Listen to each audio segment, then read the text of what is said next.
Yo, what's going on, you guys? It's your boy Three Stacks in this thing, baby. And today we're gonna be going over the Dragunities. In fact, this and a couple other deck profiles that I've done have actually just been requests.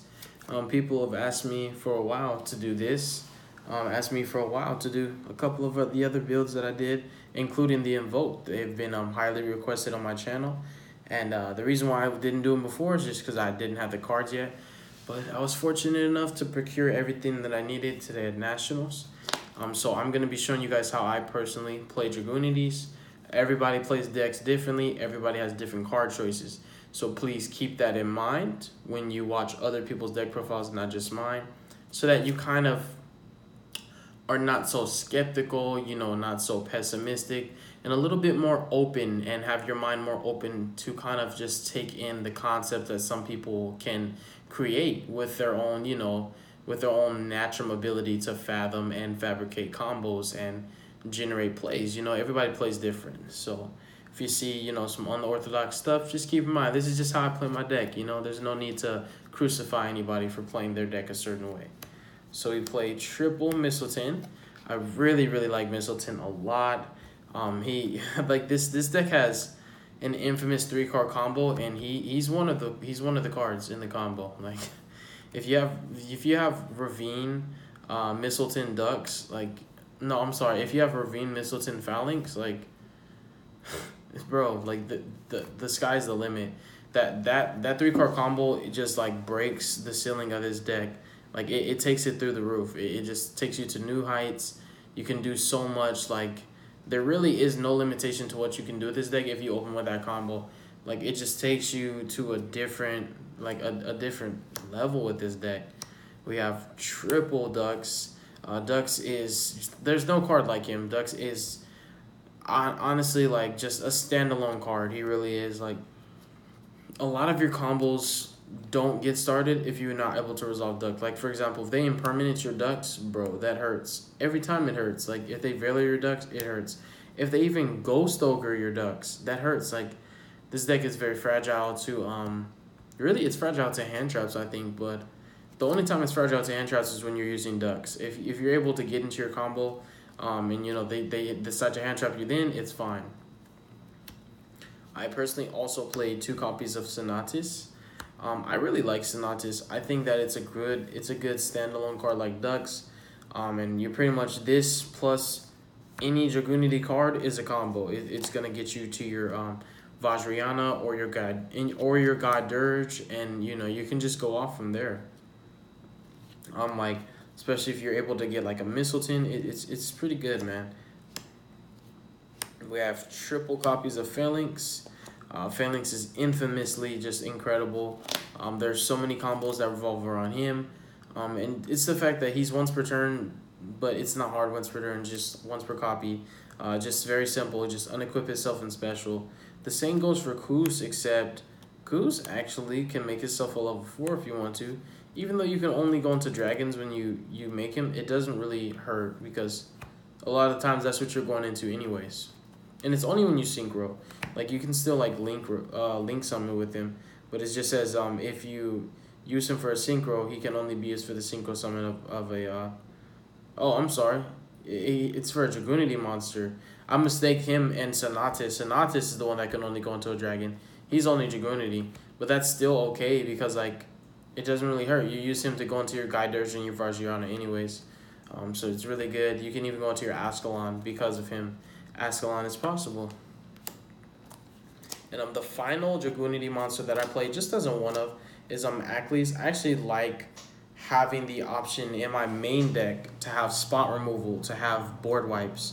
You know what I'm saying? Not legit board wipes like a Dark Hole, but I guess spot removal in general, searchable spot removal, I find is really good. This is our own little Tecton, jamming waves or afterburner. It just pops a card on the field. It's really good, and it's not actually once per turn, which is kind of broken because you can recur it. You can kind of just pop card, recur it, pop a card, recur it. Just keep doing it as much as you need to until you feel that you've popped enough cards. That concludes the Dragunity lineup. We play 3, 6, 7, 9, 12, 15 Dragunity monsters. I find that there's nothing wrong with that. I don't think I would cut anything. Even the Ackley's, I know it's questionable, but Ackley's is really good, bro. High ceiling card, man. Honestly, if you don't play it, that's your loss, not mine. Two Garudas, the Wind Spirit, just an extender. Really, everything that's not Dragunities in this deck are actually just extenders. They really are. And I understand the term extenders is very misused and abused in, basically this day and age, this current, I guess you can say, generation, or this current portion of the meta where everybody's like everything's an extender, and like these actually are extenders. They really do take you further than you're supposed to go. So you have two Garudas, two Miss Valley Baby Rocks, we have Dank Metal, we have Zephyros, we have Harpist, we have Steam Cloak, we have Takam Tomborg. All the extenders, bro. Like, all of these make your plays generate in a manner that's beyond the natural acceleration and progression rate of your average Dragunity deck. That's what your extenders do for you. They get you where you're not supposed to be, because your hand, is not catered to do that. But when you have your extenders, they really push you past your pedestal. They really do get you, like, to that point where you're like, dang, man, like, if I didn't have this card, this wouldn't have been possible. That's what extenders are good for. Takam Tomboard helps you to go into your link a little bit easier. Cloak is just insane. Harpist is really good. It helps you to grab your ducks if you haven't seen it yet. And even going second, it helps you to outboards. Zephyros is redundant. Dank Metal is a part of almost all of your combos. You're normally summoning this off of Heretic Dragon of Atum, and you're going off from there, and you're resolving this like twice. These just summon themselves. But it is important to keep in mind that they're not once per turn to summon themselves, and they are wins. So, just got to keep that in mind. The only hand trap I play in the deck is just 3 Ash Blossoms. It's the most universal. You can't really play hand trap Planet, but, if you're going to play a hand trap and you have to minimize, just do the Ash. It's really good.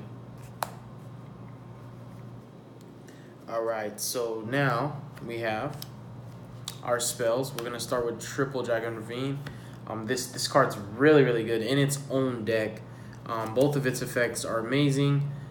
You really like to open with this card plus like a Dux or not a Dux, this card plus like a Phalanx or a Koos, because you could just like discard the Koos or the Phalanx, add a Dragunity, which would be Dux, and then normal him and fetch them from grave and start a little play. Generate a cool little combo. So Ravine's really good in tandem with them, but at the same time, it is the searcher for the archetype, and it's not once per turn. You guys, I really want to play a Metal Force Fusion in this deck, because like I just like having good cards to discard all the time. We played 3 Optimus Prime to search out our field spell. 2 copies of Pot of Desires. For the most part, all your combo pieces are at 3, and you actually don't need extra copies of them in the deck. You can actually do everything you need off of 1 Phalanx and 1 Mistleton, and just keep looping it. 2 Dragon's Ravine. I really like that it gives you the other option and another way for you to kind of start your combo. That's why I really, really like it. It helps immensely, especially when you, like, for example, open with Dux but no way to start a combo. You can Dragon's Ravine your Koos or your Phalanx, and you kind of just get things going from there. Especially like if you had Dux plus Mistleton, but you didn't have Dragon's Shrine, you didn't have Dragon's Ravine, you just Dragon Shrine it. I don't know why I said Ravine, I meant to say Shrine. So I like Shrine, it's really good. It potentially does the same thing as Ravine, just, with less cost. And similar concept to Dragon Shrine, that's also the other reason why I play Divine Lance, because it just kind of helps you to make a play. Not every hand's going to be perfect in this deck, so sometimes you just got to make a play with what you have.